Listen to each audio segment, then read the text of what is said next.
pour le territoire du petit granit belge. C'est le nom donné ici à une pierre réputée pour ses qualités et exploitée dans la carrière de Soigny au kilomètre 186, tout près de l'arrivée à Tournai. Ce petit granit est un calcaire noir datant de 350 millions d'années. Il s'est déposé à l'origine dans une mer chaude. Cette vase molle, accumulée sur des dizaines de mètres d'épaisseur, puis recouverte par d'autres types de débris venus du continent, s'est retrouvée compressée lors de la collision entre les plaques continentales, à l'époque de la formation du massif ardennais. La vase molle s'est transformée en roche dure aux grains fins, taillés, polis pour différents usages. Exploité depuis 300 ans, le petit granit belge, merveilleuse pierre du Hainaut, s'exporte dans le monde entier. Elle recouvre le sol de quelques belles places à Seraing, Chartres, Lille, Lyon ou Valenciennes. Les belles places à l'arrivée à Tournai, elles seront sans doute réservées aux meilleurs sprinteurs du peloton.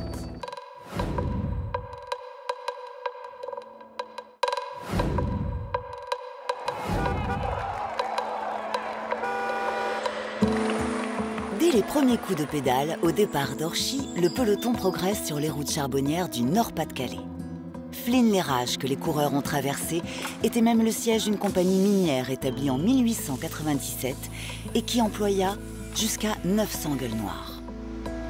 Le charbon, symbole de gloire et de prospérité de la région, s'est formé il y a 300 millions d'années environ, lorsque de vastes lagunes recouvraient le nord de la France.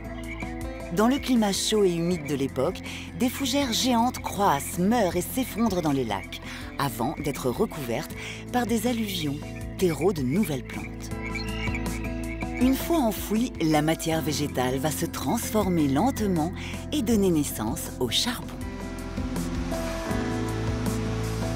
Ainsi se sont modelées les terres du Nord, berceau de nombreux champions, comme César Marcellac, mineur de fond, champion de France en 1948. Ces routes charbonnières inspirent encore les courses cyclistes, puisque les 2 derniers champions de France ont été sacrés à Boulogne-sur-Mer.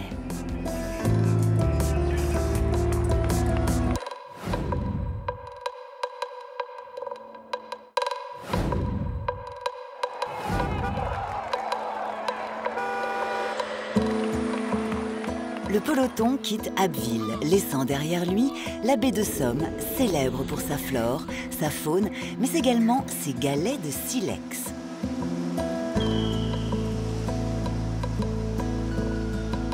Prisonniers des falaises de craie, les silex se sont formés il y a un peu moins de 100 millions d'années. Arrachés de leur gangue par l'érosion, roulés par le ressac pendant des millions d'années, ces rognons de silex se sont ainsi transformés en galets jusqu'à devenir parfaitement ronds pour certains. Composés de silice, ils sont d'une pureté exceptionnelle. Ce sont des produits recherchés dans le monde entier. Unique en Europe, le gisement de la baie de Somme produit 220 000 tonnes de silice chaque année. Sous les pavés, la plage, disaient les étudiants. Après les galets, le sprint, pourraient dire les coureurs, à l'arrivée à Rouen.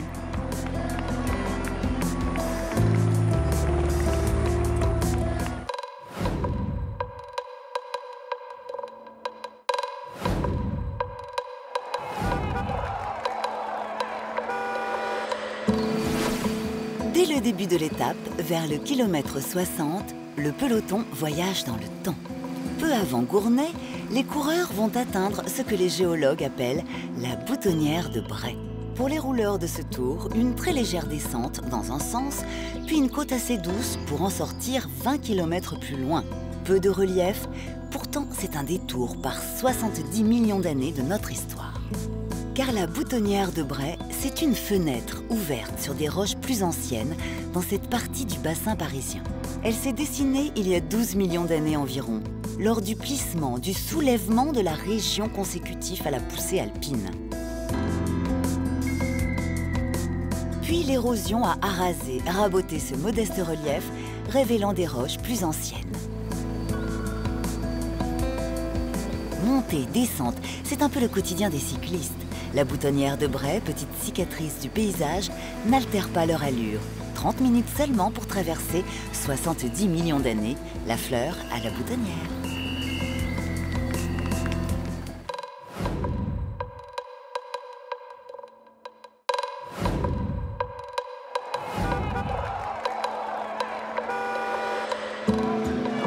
Épernay, c'est la ville du Champagne, le vin de toutes les victoires dans cette grande région viticole. Sous les roues des coureurs dorment ainsi des milliers de bouteilles, bien à l'abri, dans un sous-sol calcaire riche en fossiles. Sur la route du Tour, Fleury-la-Rivière témoigne du curieux mariage entre le champagne et les fossiles. C'est la cave aux coquillages.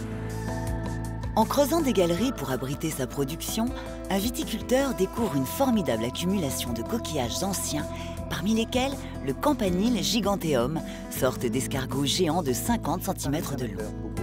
Ces restes d'animaux marins, accumulés au fil des siècles sur une dizaine de mètres d'épaisseur, se sont déposés il y a 45 millions d'années. La Champagne était alors occupée par la mer, c'est toute l'histoire de la cave aux coquillages. Mariage réussi entre les fossiles et la vigne. La cave aux coquillages où repose peut-être la bouteille de champagne que dégustera avec modération le vainqueur de l'étape après son arrivée à Metz en Moselle.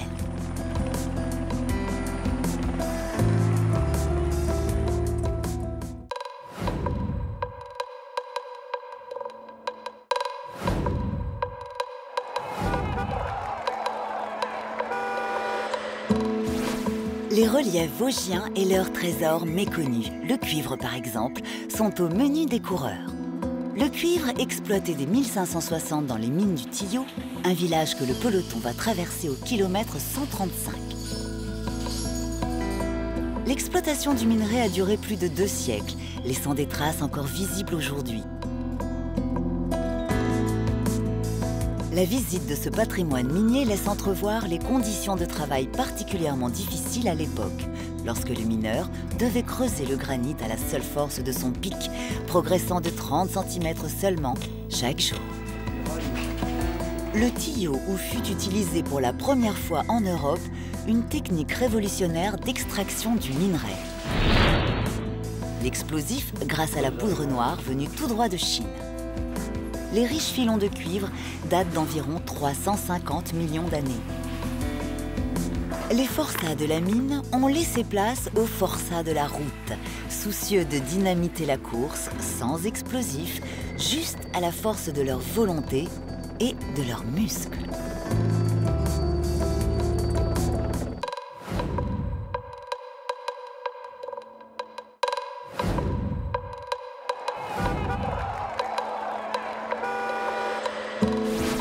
Dans le Jura, les coureurs sont sur les traces des géants qui les ont précédés il y a 150 millions d'années. Près de Porrentruy en Suisse, terme de cette 8e étape, on a découvert il y a 10 ans plusieurs centaines de traces de pas de dinosaures. Moi, je n'arrivais pas. Les plus importantes, 80 cm de diamètre, témoignent du passage de gros animaux, sans doute des diplodocus de 15 mètres de long, pesant plusieurs dizaines de tonnes. Les chercheurs ont identifié 17 pistes d'animaux se déplaçant sur ce qui était à l'époque une plage en bordure d'un lagon. Le sable mou a imprimé leurs pas, parfois en troupeau, comme semble l'indiquer les tracés parallèles. De petites empreintes révèlent également la présence de jeunes diplodocus parmi les adultes. Dans le Jura, les diplodocus ont vécu, laissant la place à d'autres géants, les géants du Tour au pied du premier massif de l'édition 2012.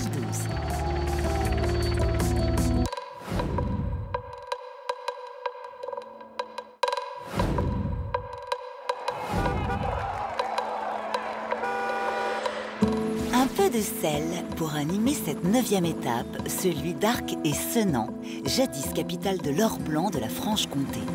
À la fin du XVIIIe siècle, tout au long du XIXe, on exploite le sel, notamment à Salins-les-Bains. À partir de puits creusés dans le sol, on pompait les sources d'eau salée, puis on les remontait à l'aide de machines hydrauliques. La saumure était ensuite chauffée afin d'évaporer l'eau et de recueillir le sel. Le sel, présent en épaisse couche dans le sous-sol de la région, s'est déposé il y a 150 millions d'années, avant la formation des reliefs des Alpes et du Jura. À l'époque, le paysage n'était qu'une vaste lagune chaude, peu profonde, régulièrement asséchée, puis de nouveau envahie par les eaux à la manière d'un marais salant naturel, ensuite recouvert par une épaisse couche de sédiments. L'or blanc s'est tari, la folie jaune s'empare du Tour pour les premières pentes, les premières bagarres entre grimpeurs dans le Jura, tout ce qui fait le sel d'une belle étape du Tour de France.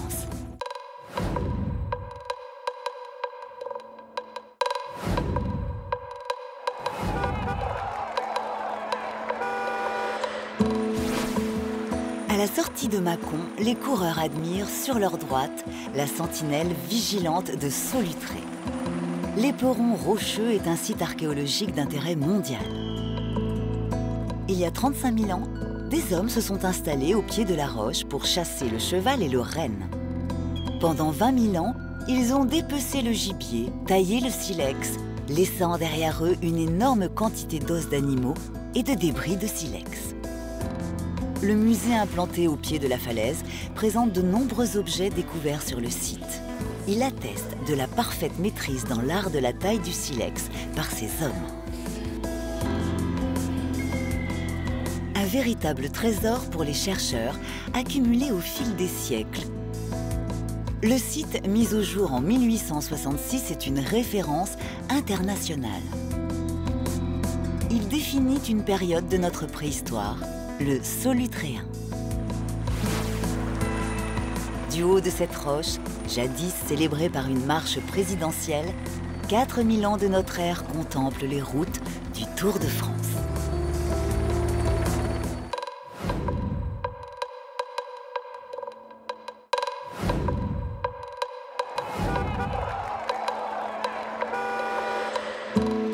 Les coureurs quittent Albertville par la vallée de l'Isère.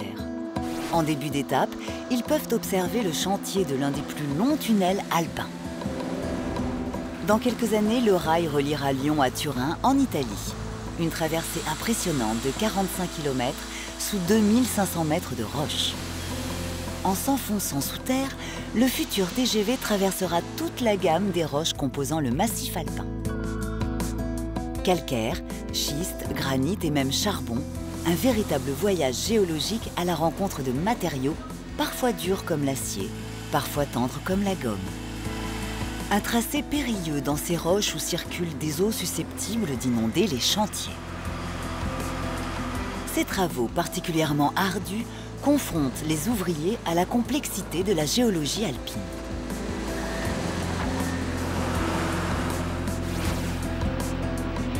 Pas encore de tunnel, alors il reste les cols pour les coureurs constamment en prise aujourd'hui pour se hisser jusqu'à la Toussuire.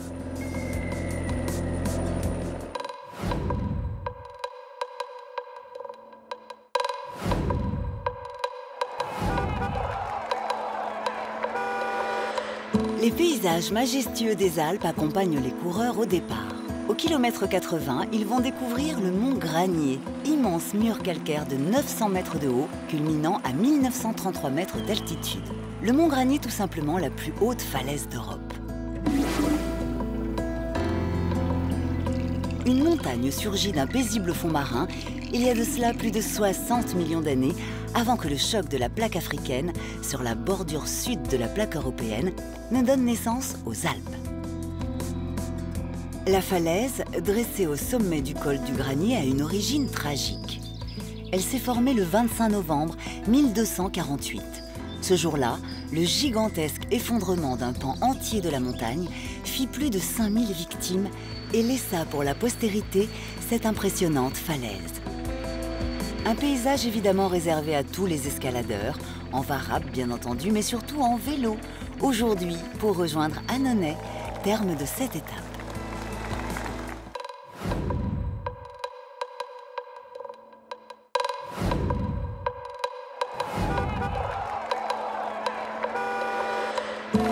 Plein sud pour les coureurs du Tour, de Saint-Paul-Trois-Châteaux jusqu'au Cap d'Agde, célèbre pour ses plages. Aujourd'hui, le Cap d'Agde est une cité balnéaire très paisible. Cela n'a pas toujours été le cas. Il y a 1 million d'années, hier pour un géologue, le tranquille Mont Saint-Loup, qui domine la ville du haut de ses 112 mètres d'altitude, émergeait du fond de la Méditerranée à la manière des volcans stromboliens, encore en activité. Le volcan va cracher la lave et le feu pendant 250 000 ans. Il va modifier le paysage, dessiner ses contours actuels.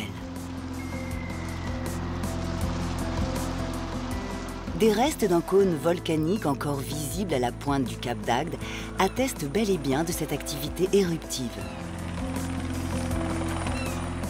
Depuis, le géant s'est endormi paisiblement, lentement dévoré par l'érosion. Désormais, la place appartient aux baigneurs de toute l'Europe et aux coureurs du Tour de France, l'espace d'un après-midi.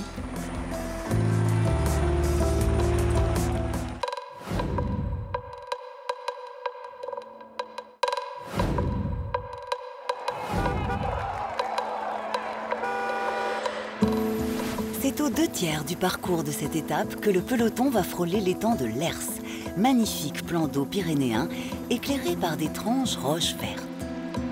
Des roches qui ont d'ailleurs été baptisées du nom de l'étang, les lersolites.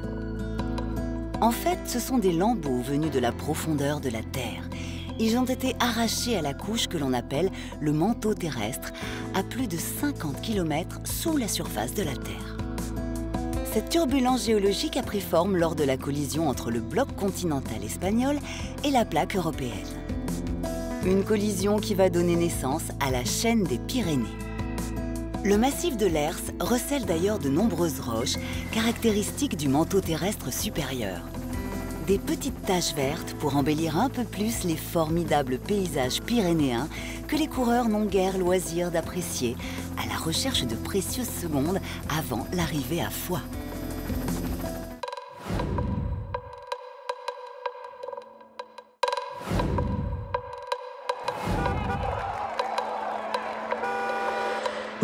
La foule accompagne les coureurs au départ de Samatan pour une étape à travers les vignobles de Gascogne, réputés pour ses crus fameux.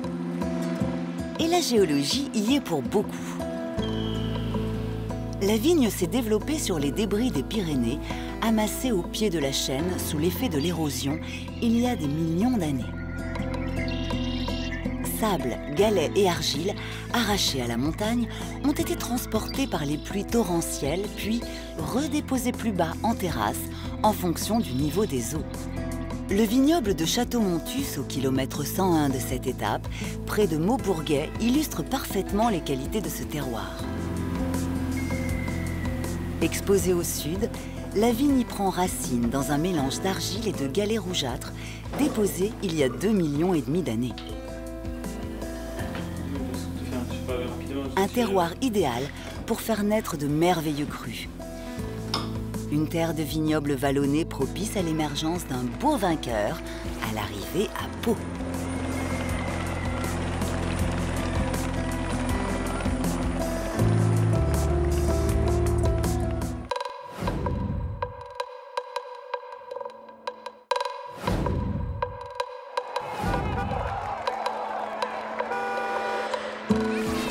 C'est une image traditionnelle du Tour, le départ de Pau pour rejoindre Bagnères de Luchon.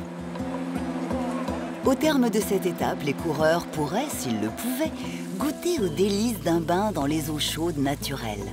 Comme les Romains, premiers à profiter des sources chaudes il y a 2000 ans. Ces eaux émergent à une température proche de 50 degrés. Elles apportent en surface un peu de la chaleur des profondeurs de la Terre.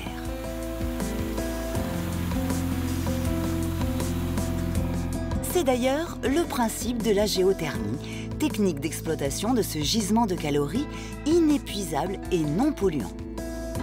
L'eau est pompée à partir d'un forage, puis envoyée dans un échangeur. Elle y cède sa chaleur avant d'être réinjectée dans le sous-sol où elle se réchauffera à nouveau. Ce procédé géothermique permet de chauffer de nombreux immeubles d'habitation, notamment en région parisienne. À Luchon, pas besoin de forage, l'eau jaillit toute l'année, elle pourra régénérer les coureurs après leur arrivée.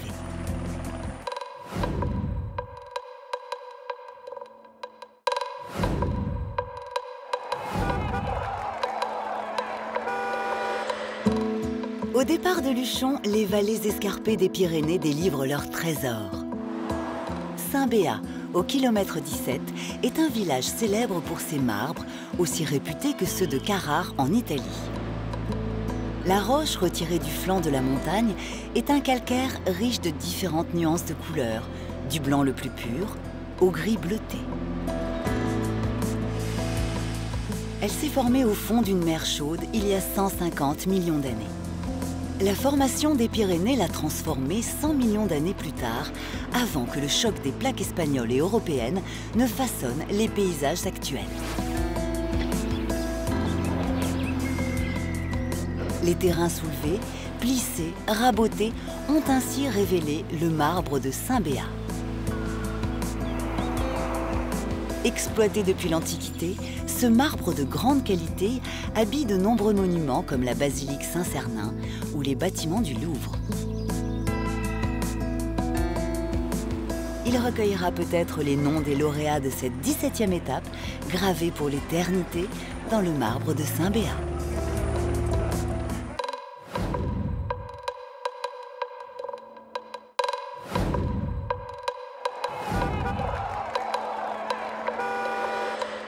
Le peloton et ses maillots distinctifs quittent Blagnac en périphérie de la ville rose, Toulouse, qui doit sa couleur à la géologie.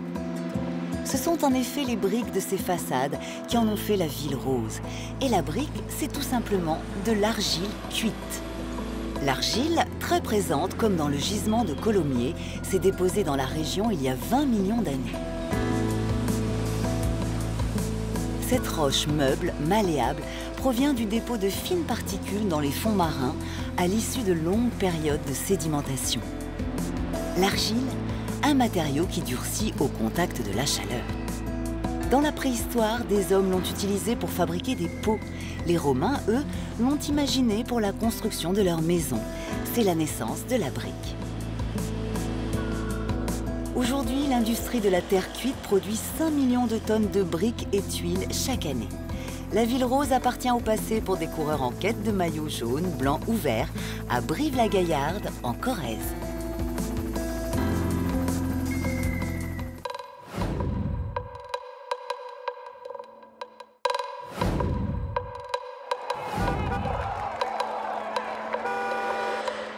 Une petite parcelle de Beauce, c'est le cadre de ce dernier contre-la-montre du Tour 2012. La Beauce, immense plaine fertile, grenier à blé de la France, avec ses 600 000 hectares de culture qu'il faut arroser pendant les périodes sèches. C'est une autre richesse de la Beauce. Elle recèle en effet la plus vaste nappe d'eau souterraine d'Europe. Mais ce n'est pas un lac souterrain. L'eau présente dans le sous-sol est stockée dans les minuscules pores de la roche, comme dans une éponge.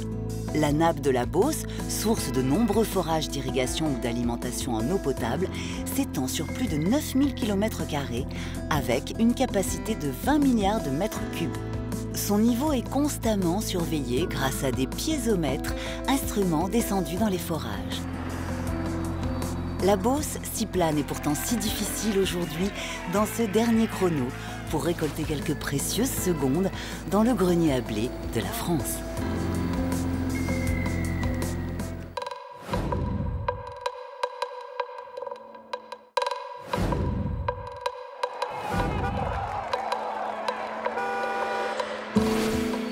Paris, les voilà, enfin, après 3 semaines d'efforts. Les bâtiments emblématiques de la capitale accueillent les rescapés de ce 99e Tour de France. Paris et son arc de triomphe, installé sur une structure géologique comparable à une pile d'assiettes. C'est le remplissage progressif de ce bassin par des sédiments qui est à l'origine de cette formation. De plus en plus petite de l'extérieur vers le centre. Pendant 200 millions d'années, la répétition de l'empilement des calcaires, argiles et sables, a ainsi constitué le sous-sol du bassin parisien. Une multitude de roches, socle parfait pour installer le podium final de ce Tour de France.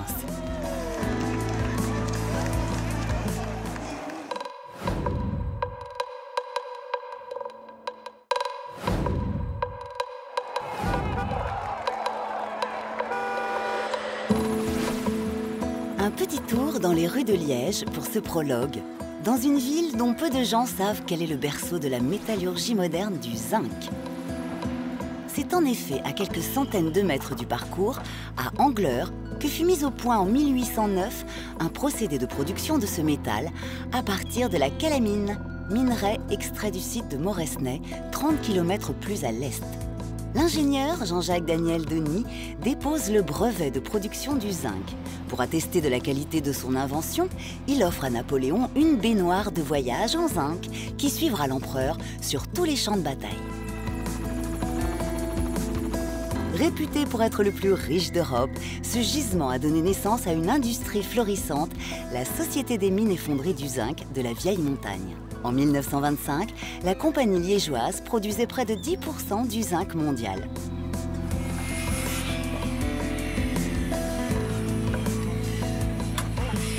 Aujourd'hui, les mines belges ont fermé. Mais le zinc de Liège habille de nombreuses villes, particulièrement les toits de Paris, que les coureurs pourront apprécier, mais seulement dans 3 semaines.